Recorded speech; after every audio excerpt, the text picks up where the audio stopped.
Hi there, and welcome back to Out There, a Cryptid podcast. I'm your host, Josh. Each week I come out with a new episode focused on a cryptid that I find super fascinating and weird. And if you still don't know what a cryptid is, it is defined as an animal that has been claimed to exist but never proven to exist. Cryptids don't have to be supernatural or mythical beings, although many of them are. Some cryptids have actually become documented animals. Make sure you go and follow the podcast on Instagram, at Out There Cryptids, and check out the posts I make for each episode and maybe send some suggestions you'd like to hear. As a reminder, we abandoned the road trip series because things were becoming less cryptidy and more urban legendy. But today's episode is about a creature that dwells in the swamps and riverbeds of Australia. It has been a part of Australian Aboriginal lore since its conception well over 100,000 years ago. But even to this day, there is so much mystery surrounding this cryptid. This week we are talking about the Bunyip. There's no Weird Club segment today, so you'll have to put up with just me again. Let's dive in. Bunyip is known by many different names: Tantabun, Mulyankwa, Milgiwunk, Cat and Pie, and more. This creature comes from the indigenous Australians, or Aboriginal people. They talked of a large beast that was taking villagers and terrifying all of Australia. Some stories have described Bunyip as a river spirit that is likely to gobble up children and livestock when they wander too close to the water's edge, while others say it's a feathered serpent, a swimmer with a dog's head and the flippers of a whale, and even a gopher. There really is no clear description of what this creature looks like, or even what it can do for that matter. And there might be a reason for these discrepancies. But to understand that, we have to do a little history lesson on Australia. First off, Australia is the big island down under, Asia. You know, the land of kangaroos, Steve Irwin, shrimp on the bobby, and also possibly Bunyip. It is believed that humans have lived in Australia as early as 65,000 years ago. They are believed to be the oldest continuous civilization on Earth, which is supported by archaeological evidence. Now, there's another group of people that is believed to be original Australians as well, and they are known as the Torres Strait Islanders, because they came from the islands of the Torres Strait between Cape York in Queensland and Papua New Guinea. Between these native groups, there are two prominent religions. There's one called the Dreamtime, or also known as the Dreaming. An organization called World Vision described it as a general term used to describe the complex network of Aboriginal spiritual beliefs, creations, and existence on Earth. This worldview encompasses the past, present, and future, and details the ways in which the land and the people were created by spirits, who made the rivers, streams, watering holes, hills, rocks, plants, and animals. This knowledge is passed down through generations, through different stories, songs, dances, and ceremonies. This forms parts of Aboriginal and Torres Strait Islanders' culture and provides a vital context for ongoing relationships, kinship, responsibilities, and looking after the country. The Torres Strait Islanders have a religion or belief system called the Tagi. World Vision says the stories of the Tagi reflects the stars and describes the Torres Strait Islanders as sea people. The Tagi is the spiritual belief system that connects people to the order of the world, stating that everything has its place. Either way, both beliefs had a strong connection to the land and all of its creations, which is important because that would include a giant people-eating river monster. But moving along, British settlers came in on August 23rd, 1770, and as all settlers did, they claimed the land as theirs. It actually wasn't until January 1st of 1901 when Australia became independent from the British Empire. But before that, there were over 500 different clan groups or nations around the continent, many with distinctive cultures, beliefs, and languages. And with that, there were 250 languages spoken in Australia, which explains different accounts of Bunyip. Now, this cryptid has been described in many, many different ways. Some stories described it as a feathered serpent with a long neck and a sharp beak of a bird, while some say it is a swimmer with a dog's head and the flippers of a whale. Then other descriptions include having the body of a calf or a seal and the head of a dog with long fangs and sharp claws. What all these descriptions do have in common is the fact that it is between 4 and 5 feet in length, and that it lives in rivers, lakes, billabongs, and many other bodies of water throughout Australia, including South Wales, Victoria, and Australian Capital Territory. However, there is a native drawing that was found in the Moree River area in 1848. It's a native cave drawing that shows a large animal, which is either covered in scales or feathers. It has long teeth and what looks like hooved feet. Cryptozoologists believe that this is what people were seeing throughout Australia for over 200 years. The word Bunyip is Wurundjerian, a language spoken in southeastern Australia that translates to devil or evil spirit. Then in the 1850s, the word was also used as a way of saying imposter or pretender. And then in 1853, Bunyip was used to describe Australian aristocrats. And when the 1990s came around, the word described the members of the Conservative Liberal Party of Australia's opposition. So we see how famous this cryptid is, but also how deeply rooted it is within society. But back to the cryptid. It has also been called Canprati and Wowie, which is similar to Yowie, the Bigfoot of Australia. But some believe that the name Bunyip came from the word Bunil, which is Victorian-era Aborigines, and it means supreme being. And there's a legend that would back this theory up. The story began with a man from the Wiradjuri tribe. This man broke one of the most sacred rules. He ate one of his totem animals, and it is said to eat your totem animal is the same as if you were to eat your very own flesh, or that of your father. So when the man did this, he broke the Rainbow Serpent's greatest law, and was banished.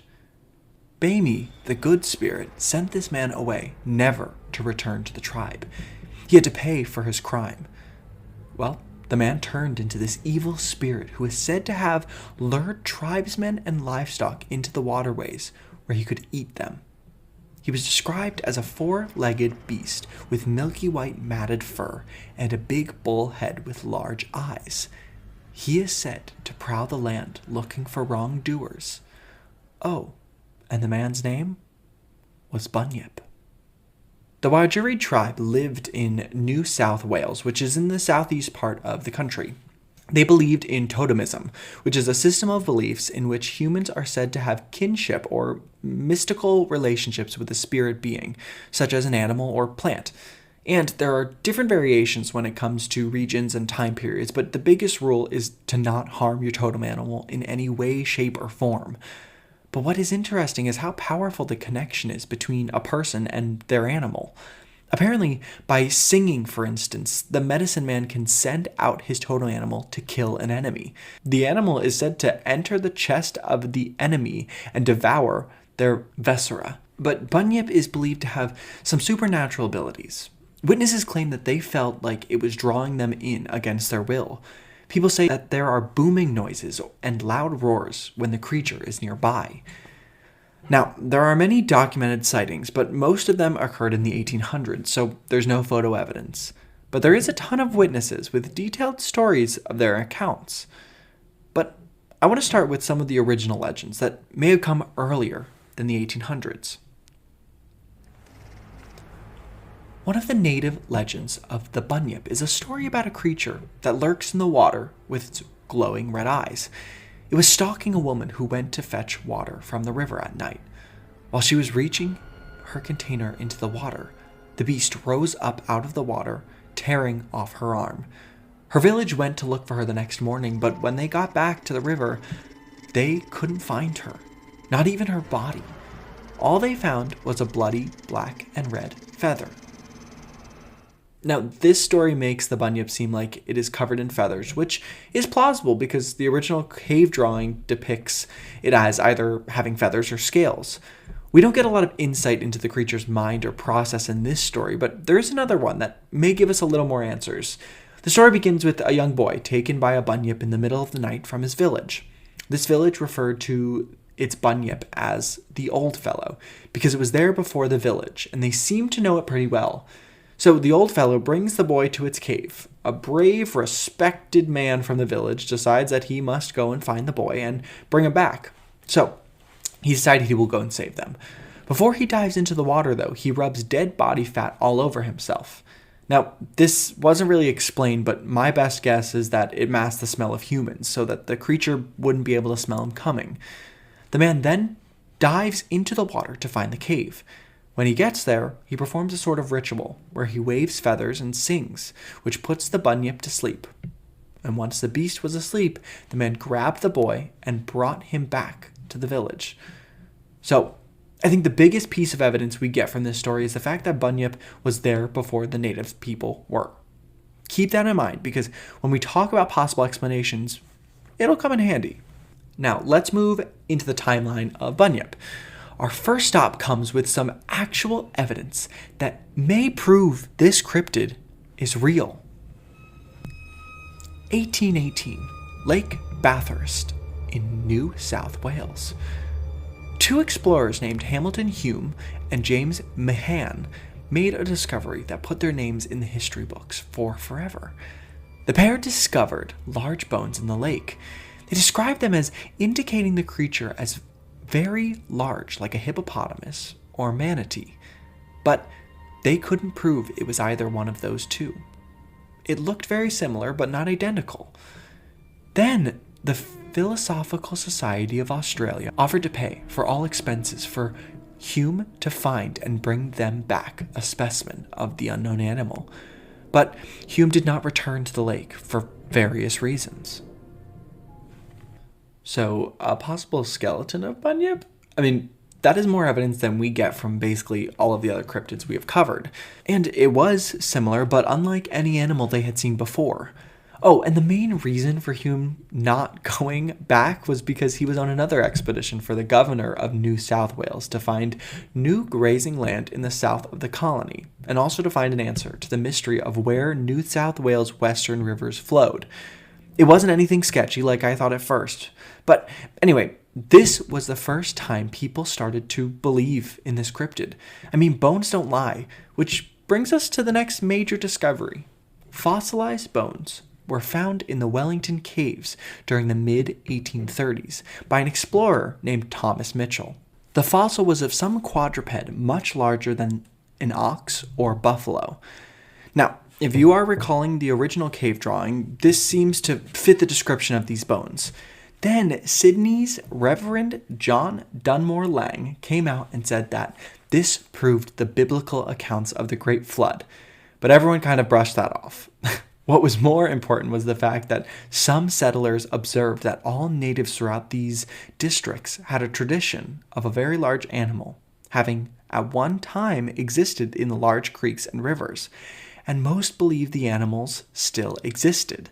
Now, we have not one but two fossils of what could possibly be the Bunyip, and all the while people were claiming to have their own encounters with living Bunyips. 1830s.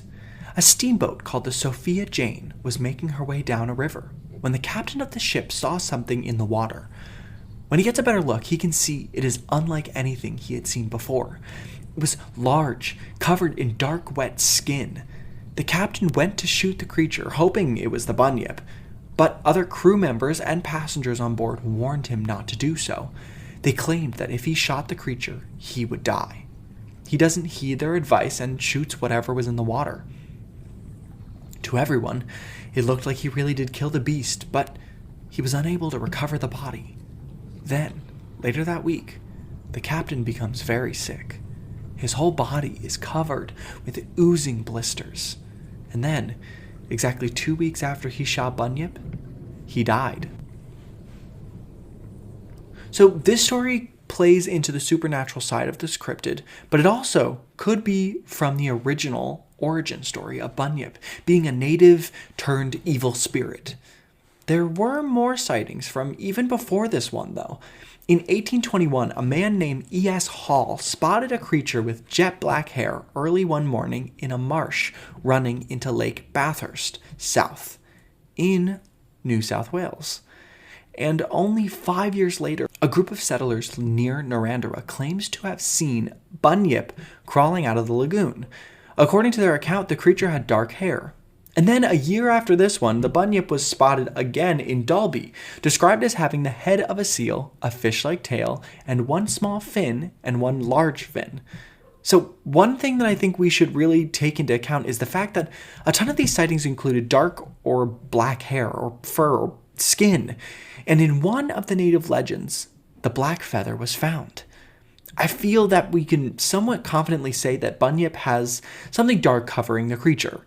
We still don't have enough physical descriptions to be sure, but I think we are getting a clearer picture of what this cryptid could really look like.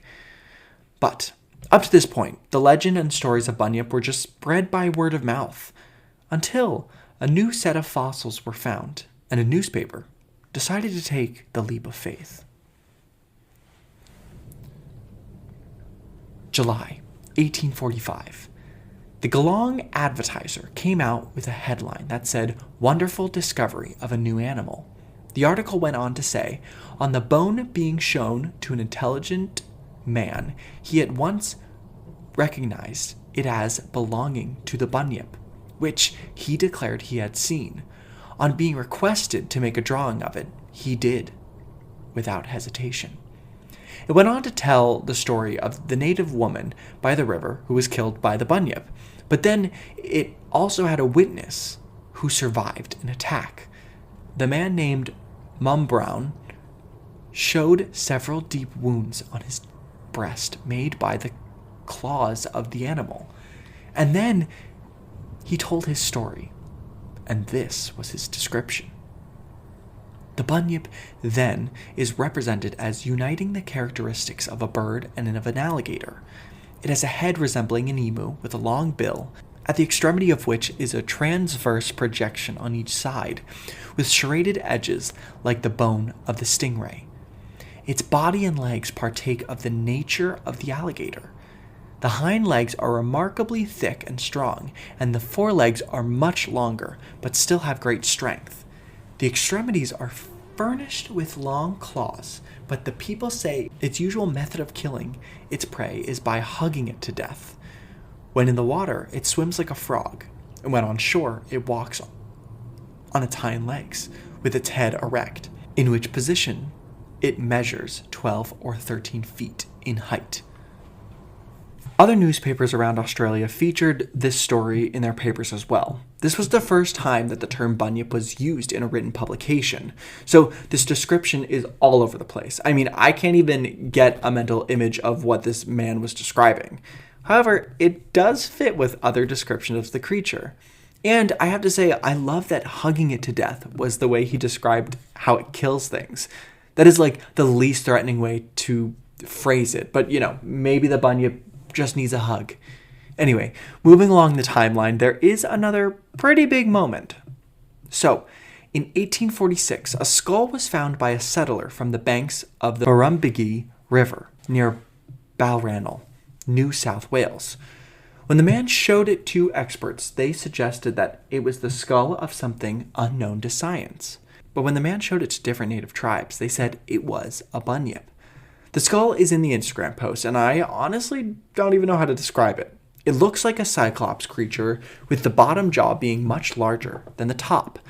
So by July of 1847, more experts came in and said, "We know what it is." And it was identified as the skull of a deformed fowl or calf. But the skull was put on display in the Australian Museum in Sydney, and it was a major hit, and it allowed people to come forward with their own sightings, many of which use the term kin preti, which is another known name of this cryptid. One of the people that came forward was a young shepherd who claimed to have seen the creature. He described it saying it was dark brown with a long neck and a pointed head. The creature had large ears that visibly moved when he made a noise. But when the creature turned, the man saw it had large tusks and a long mane. After the creature had been gone a long while, he went to find the creature's tracks in the mud. He described the tracks as broad and square. Then, in this same year, the creature was seen alive and well. and by a large group of people. March of 1847. The story came out that a bunyip, or an immense platypus, was seen sunning itself in the Yarra River, just across from the Custom House in Melbourne. A crowd gathered to get a look at the creature. 3 men even got into their boat and tried to get a closer look, but they were unable to secure the stranger, and when they got about a yard away from it, it just disappeared into the river. Now, when it comes to large group sightings, I do think it's kind of a double-edged sword. On one hand, you've got multiple people, which inherently builds credibility, but in that same sense, you've got a little bit of a mass hysteria situation. It's tricky, but either way, Bunyip's story isn't over yet. In 1852, an escaped convict named William Buckley came out with a biography about his life. He talked about when he was living with the Wathaurong people for 30 years. He heard many stories of the bunyip and may have even seen one for himself. He said, in Lake Mudawari, or Matawar, as well as in most of the others inland, is a very extraordinary amphibious animal, which the natives call bunyip. I could never see any part except the back, which appeared to be covered with feathers of a dusk gray color. It seemed to be about the size of a full-grown calf. I could never learn from any of the natives that they had seen either the head or tail. He then emphasized the bunyip was believed to have supernatural powers. So we hear the same kind of creature over and over again, which I think means that these people are seeing something. What it is, I can't tell yet. Now, we are almost to the end of the sighting, but like I said, it was mainly seen in the 1800s. In 1852, a quick incident happened where a man named Charles Headlam was rowing across Great Lake in Tasmania when the boat almost collided with a bunyip before it swam away. But then in 1857, we get a pretty detailed experience with not one, but multiple different bunyips. 1857. An article comes out in the Sydney Gazette with the title, The Bunyip. With it is a sketch made by a man named Edwin Stockweller, who traveled on the Moree and Goulburn rivers. The article reads, amongst the latter drawings we noticed a likeness of the bunyip, or rather a view of the neck and shoulders of the animal. Stockweller describes the creature as a large freshwater seal having 2 small paddles or fins attached to the shoulders, a long swan-like neck, a head like a dog, and a curious bag hanging under the jaw, resembling the pouch of a pelican. He says that it is covered in glossy black hair, like the platypus. And then he talked about his sightings. He saw no less than 6 of these creatures at different times. One incident he explained was when his boat came within 30 feet of one near McGurry's Punt on the Goulburn. He shot at the creature, but was unable to capture it. He said there was a difference in size between the ones he saw. The smallest one appeared to be about 5 feet in length, and the largest exceeding 15 feet. He went on to say that the head of the largest was the size of a bullock's head, and 3 feet out of the water. These creatures moved against the current at a rate of about 7 miles an hour. Stockweller made a sketch of what he saw and showed it to people from the Goulburn tribe. They said it was Bunyip's brother. What they meant was that it was very similar to what Bunyip looks like. After this article comes out, Stockweller wrote a letter claiming he never described the creature like that, nor did he ever call it Bunyip. He said that it did not have a swan-like neck, and he never said anything about the size of the animal, as he never saw the whole body. He then included that he had finished an almost life-size portrait of the beast. It took him 4 years to complete and was apparently about a mile long and made up of 70 individual pictures. Sadly, the diorama has long since disappeared and may no longer exist. Now, it's unclear which one of the Bunyip sketches are his, but I've included the most popular ones in the Instagram post for the episode. The last recorded sighting of the creature was in 1890. When a local in New South Wales claimed to have seen Bunyip with white fur near a lagoon. He said he shot the creature, and when the bullet impacted, it made a loud grunt before disappearing into the lagoon. And that was it. Okay, so now let's get into possible explanations. Let's start with perhaps this is just a fairy tale or a piece of Australian mythology. There have been numerous tales of Bunyip in different media forms, from written literature to video games, from as early as the 19th century. I mean, Bunyip is even in the new Godzilla King of the Monsters movie because it's a part of the Titans that they are monitoring. Some believe that Bunyip is something similar to a boogeyman story, or a way to protect people from the known dangerous animals living in the waters. And then the country took the legend and holds it with pride. I mean, there's even a statue of the character Alexander Bunyip from The Monsters That Ate Canberra in front of the Genglen Library. Plus, there was a ragtime musical written in 1916 featuring Bunyip. So perhaps it's a lovable fairy tale that Australians have now taken pride in. Let's get into some other categories. For example, maybe it's misidentified known animal. Alright, so some believe that people were seeing saltwater crocodiles and thinking it was an unknown monster. This species of crocodiles have been alive for over 200 million years. They are literally living dinosaurs. They have a lifespan of about 70 years and can grow up to 2,200 pounds and 17 feet in length. Now, yes, that is definitely a monster, but it seems like native people would have known what a crocodile looked like because the animals have been there before people were. Plus, they are very aggressive and do see humans as prey, so Aboriginal people would definitely know to stay away from them. There are a lot of different legends surrounding crocs, but I think it's unlikely that this was or is Bunyip. Now, this is another one that I think we can rule out immediately, but some other people think they are seeing platypi or platypuses. I'm pretty sure we can rule it out because of the fact that it only weighs 3 pounds and it grows to 20 inches in length. Although they are funky looking creatures, I doubt people are mistaking a monster for this cute little thing. So these next two are actually plausible theories that I could be persuaded on. Could Bunyip really have been a seal? Some scientists have suggested that this whole cryptid comes from a time when seals made their ways into the rivers of Australia. Now, if you've ever seen a seal walk, it does look odd. Plus, they do have a very loud yell or scream that could be what people reported Bunyip sounding like. And some seals do have black fur, like a lot of the witnesses have described. There are 6 species that sometimes call Australia home. There's the Australian sea lion, the New Zealand fur seal, the leopard seal, the sub-Antarctic fur seal, the Australian fur seal, and the southern elephant seal. But 2 of them stand out as possible culprits. So the Australian fur seal is the largest of the world's fur seals. It weighs up to 650 pounds. Now, their fur is mainly brown, but when wet, it gets so dark that it could be mistaken for black. Plus, it is like the platypus's skin, which one witness described it as.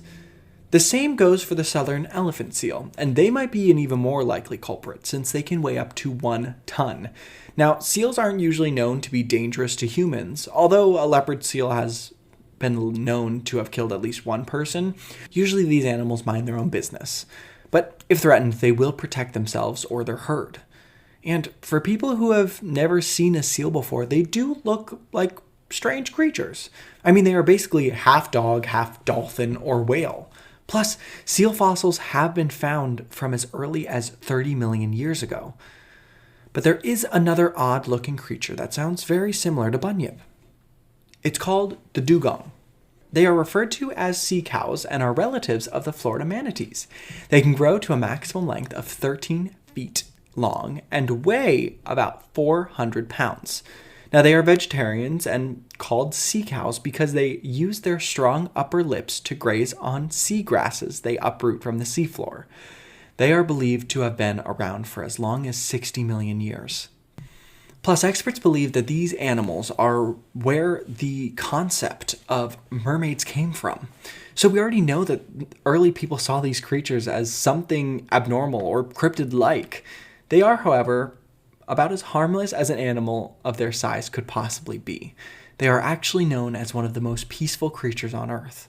So even if this was what people were seeing, there's no way they were killing humans or posing any real threat to them.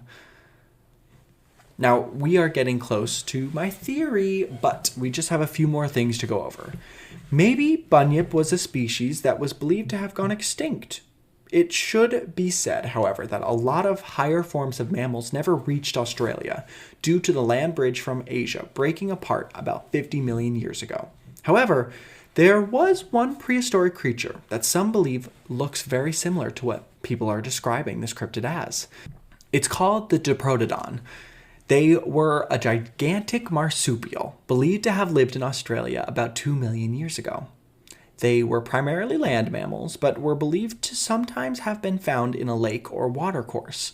And they supposedly went extinct about 50,000 years ago due to climate change in Australia. Now, they looked like gigantic wombats, about the size of a rhino, which is all fitting Bunyip pretty well. And no one really knows what skin color they had or fur because we just have bones. Plus, they could have been covered in feathers since scientists now believe dinosaurs didn't have scales. Now, you remember those bones that explorers were finding, right? Well, the British anatomist Sir Richard Owen identified the fossils as the gigantic marsupials. So they were already being mistaken for Bunyip. I mean, could native people have been seeing the last few remaining of their species? It would explain why there are no more sightings of this cryptid. Which brings us to the end. Maybe Bunyip is a real creature that has never been proven to exist. A lot of the intriguing reports came from around Lake George and Lake Bathurst, both of which were sacred places to the Aboriginal people of the area. And not only that, but both are near the Australian Capital Territory, which was known as the place for sightings of other cryptids like alien big cats, yowie, and the Queensland tiger. So, what if Australia is home to some strange creatures not proven by science yet? I mean, think about it. If someone was explaining a platypus to you, or even a kangaroo, we know Australia and even New Zealand for their wonderful and weird animals. Maybe Bunyip is just another one that hasn't been added to the list yet. I have to say, when I first started writing this episode, I thought this cryptid was either fake or a misidentification, but now I'm not sure. I think the seal theory is plausible, but so is the Duong theory. I also do think the Diprotodon could be the answer as well. But there's no way so many people came forward with similar sightings of something as well known as a crocodile. So, what do you think? Is Bunyip really out there? We are on Instagram, @OutThereCryptids, so make sure to follow us and tell us all of your thoughts on the cryptids we cover and what you'd like to hear next. It would mean a lot to us if you go to Apple Podcasts and leave us a review. It's a great way for others to find the podcast and enjoy, just like you. 1 week from today, I will be covering perhaps the most famous alien abduction case in American history, the Hill Abduction. See you next week. This episode was written and hosted by me, Josh, with logo design by Jason Zykes and theme music from purpleplanet.com.